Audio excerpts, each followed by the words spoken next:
initially at 16 years of age, I started in college and then went on to do an apprenticeship.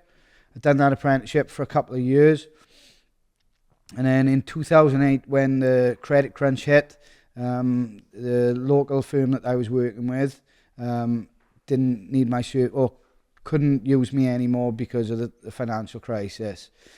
Being a young lad, I didn't really have many other options. So I knew that I wanted to be in this industry. So I decided to join the army in 2009 as a heating and plumbing engineer, as well as a combat engineer and a soldier and everything like that. While I was in the army, I went to the Royal School of Military Engineering, where I finished off my apprenticeship as a heating and plumbing engineer, where they put me through my gas qualifications. I had a fantastic time in the army. As a young boy coming from the valleys, there wasn't a lot of opportunities for me, if I'm being honest with you. So it actually was the best thing that could have happened to me. You know,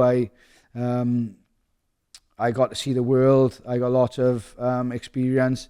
Actually, I know it's a cliche, but I went from being a boy to a man, really. It gave me a lot of key things that I still have with me today. The discipline of obviously being within the army, and all the things they implement into you is stood me in good stead to where I am today, really. Being able to run a business and being very customer focused, because I believe I'm trying to help people realistically. Yes, I'm trying to run a business, but first and foremost, like, I can't do that without my customers and without providing a top quality service for them. I believe it's my duty, you know, and so yeah, that was my time in the army. Well, I was still in the army. I started my own business because obviously you don't get paid a lot in the army. So yeah, things was a little bit tight, but I used my knowledge within the industry to start a business, and I actually went out servicing people's boilers and got contracts with estate and letting agencies within the area that I was stationed to actually boost my pay, you know. So I started a little business while I was in there, which led me into good options when I left the army then.